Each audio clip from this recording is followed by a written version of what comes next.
अगला क्वेश्चन है कि एक भीड़ भाड़ वाली सड़क पर एक बस की गति डैश गति का उदाहरण है। पहला ऑप्शन है असमान, बी ऑप्शन है एक समान, सी ऑप्शन है वृत्तीय और डी ऑप्शन है रेखीय। तो जब भीड़ भाड़ वाली सड़क पर बस चलेगा तो उसकी गति क्या होगा? कभी धीरे कभी तेज, कभी धीरे कभी तेज। तो क्या होगा? असमान गति, असमान गति। तो इसका आंसर क्या होगा?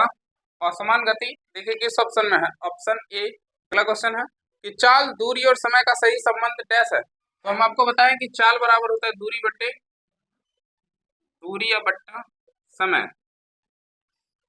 चाल को एस से और दूरी को डी से और समय को टी से, इसलिए एस बराबर होगा डी बट्टा टी। अब देखिए किस ऑप्शन में, पहला ऑप्शन में एस बराबर टी बट्टा डी, नहीं एस बराबर डी बट्टा टी होगा, टी बट्टा डी नहीं। अब देखिए अगला ऑप्शन है एस बराबर डी बट्टा टी, तो एस बराबर क्या होगा? डी बट्टा टी। तो इसका आंसर क्या होगा? Option B. अगला क्वेश्चन है कि तत्कालिक वेग और औसत वेग तब बराबर थे जब वस्तु, पहला ऑप्शन है में एक समान त्वरण हो, बी ऑप्शन है एक वृत्त में चल रहा हो, सी ऑप्शन है में परिवर्तित त्वरण हो और डी ऑप्शन है शून्य त्वरण हो। इसका आंसर होगा शून्य त्वरण होगा, शून्य त्वरण हो। अगर शून्य त्वरण होगा तो वस्तु का तात्कालिक वेग और औसत वेग बराबर होगा। जैसे मान लीजिए किसी वस्तु का तात्कालिक वेग है 2 मीटर पर सेकेंड, 2 मीटर पर सेकेंड, यानी पर सेकेंड ये 2 मीटर जाता है। मान लीजिए कि 1 सेकेंड में ये कितना जाता है? 2 मीटर। अब इसका तात्कालिक वेग क्या होगा? 2 मीटर पर सेकेंड, ये तत्काल जो वेग है कितना है? 2 मीटर पर सेकेंड।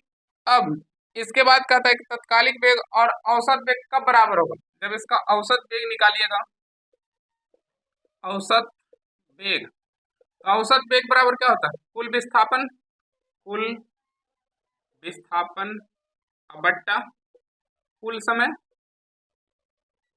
कुल विस्थापन कितना होगा? 2 और 2 कितना? 4, और कुल समय होगा 1 1 2।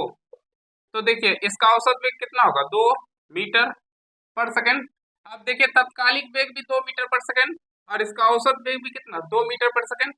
अब हम बोले कि इसका शून्य त्वरण होगा तब। अब देखिए इसका त्वरण क्या, त्वरण निकालिएगा तो ये बराबर होता है v माइनस यू बट्टा टी। v का मान कितना होगा? अंतिम वेग 2, u कितना होगा? 2 और t 1। तो 2 में से 2 जगह कितना? 0 बट्टा 1 बराबर कितना? 0। यानी जब शून्य त्वरण होगा तो उसका तात्कालिक वेग और औसत वेग क्या होगा? बराबर। तो इसका आंसर क्या होगा? शून्य त्वरण हो, ऑप्शन डी।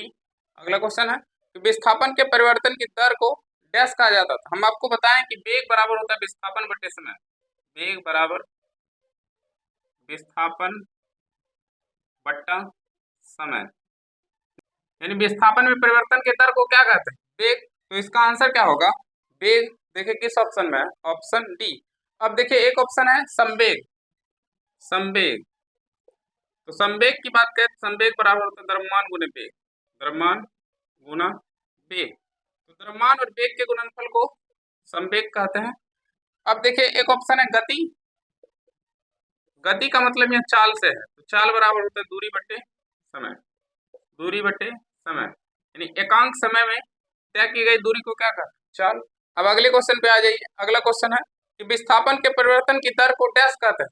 तो देखिए फिर सेम क्वेश्चन है कि विस्थापन के परिवर्तन की दर को क्या कहते हैं? वेग। तो इसका भी आंसर क्या होगा? वेग, ऑप्शन डी।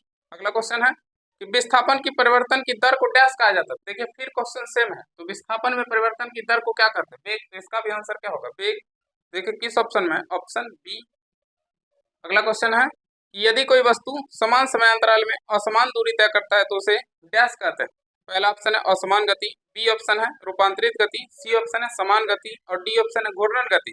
तो क्वेश्चन कह रहा था कि समान समय अंतराल में असमान दूरी तय करता है, इसका मतलब क्या? असमान गति।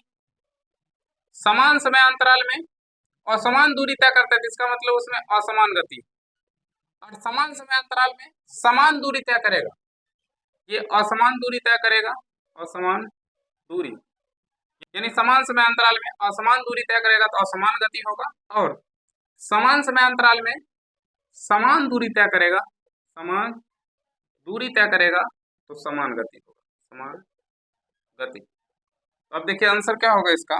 कह रहा था कि समान समय अंतराल में असमान दूरी तय करता है, समान समय अंतराल में असमान दूरी तय करता है, क्या होगा? असमान गति। तो इसका आंसर क्या होगा? ऑप्शन ए, असमान गति। अगला क्वेश्चन है कि किसी निर्दिष्ट दिशा में किसी वस्तु की गति को कहा जाता है। निर्दिष्ट का मतलब होता है निश्चित दिशा। अब पहला ऑप्शन है गति, बी ऑप्शन है विस्थापन और सी ऑप्शन है वेग और डी ऑप्शन है चाल। तो गति की बात करें तो इसका आंसर चाल होगा या तो वेग होगा, चाल होगा या तो वेग होगा। अब देखिए चाल अदिश राशि है इसलिए इसमें दिशा नहीं होता है, इसमें दिशा नहीं होता है। और वेग सदिश राशि है, सदिश राशि है और इसमें दिशा होता है, दिशा होता है। अब देखिए क्वेश्चन पूछ रहा था किसी निर्दिष्ट दिशा में मतलब निश्चित दिशा में वस्तु की गति को कहा जाता है। गति को दो चीज बताता है, या चाल या तो वेग। अब देखिए कह रहा था कि निश्चित दिशा में, तो दिशा होगा तो क्या होगा, वेग। तो इसका आंसर क्या होगा, वेग, ऑप्शन सी। अगला क्वेश्चन है कि निम्न में कौन सी मात्रा चाल के साथ इसकी गति को निर्दिष्ट करती है। तो चाल के साथ कौन सा, वेग। तो इसका आंसर क्या होगा, वेग, ऑप्शन सी। अगला क्वेश्चन है कि एक निश्चित दिशा में बढ़ रही वस्तु की गति को वैज्ञानिक शब्दावली में किस पद के रूप में जाना जाता है। पहला ऑप्शन है वेग, बी ऑप्शन है गति और सी ऑप्शन है त्वरण और डी ऑप्शन है समय। तो निश्चित दिशा की बात कर रहा है, जब निश्चित दिशा होगा तो क्या होगा, वेग, और अनिश्चित दिशा होगा तब चाल। अनिश्चित दिशा में गति बोलेगा तो चाल। तो इसका आंसर क्या होगा, ऑप्शन ए, वेग। अगला क्वेश्चन है कि समय के साथ विस्थापन में परिवर्तन की दर को कहा जाता है। त्वरण, बी ऑप्शन है बल, सी ऑप्शन है वेग और डी ऑप्शन है चाल। तो इसका आंसर होगा वेग। वेग बराबर बताएं कितना बार की विस्थापन बट्टा क्या होता है, विस्थापन बट्टा समय, यानी विस्थापन में परिवर्तन के दर को क्या कहते हैं, वेग। तो इसका आंसर क्या होगा, वेग, ऑप्शन सी। अब अगला टॉपिक है प्रक्षेप गति। तो चलिए हम लोग बात करते हैं प्रक्षेप गति की, प्रोजेक्टाइल मोशन, प्रक्षेप गति, projectile motion, projectile motion. Projectile motion यानी प्रक्षेप गति उस गति को कहा जाता है जब कोई वस्तु एक ही समय में दो दूरी तय करता है, एक क्षैतिज और एक ऊर्ध्वाधर, उस गति को प्रक्षेप गति कहते हैं। यानी जब कोई वस्तु, जब कोई वस्तु एक ही समय में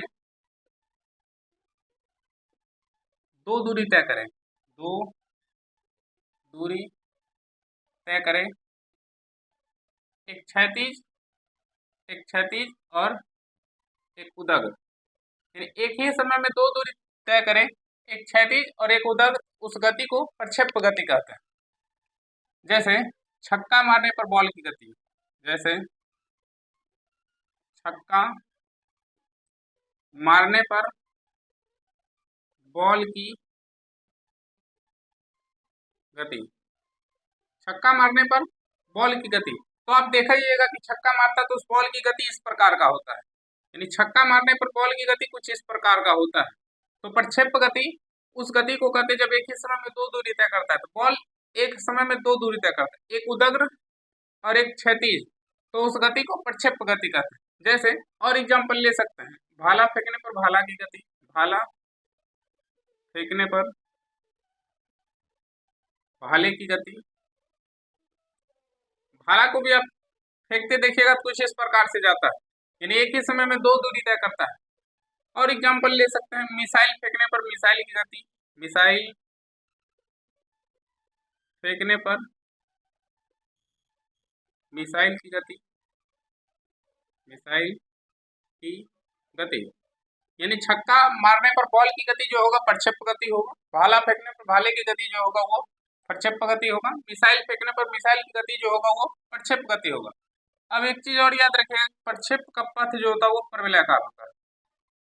प्रक्षेप का पथ जो होता है वो परवल के आकार का होता है, यानी परवलयाकार होता है, परवलयाकार।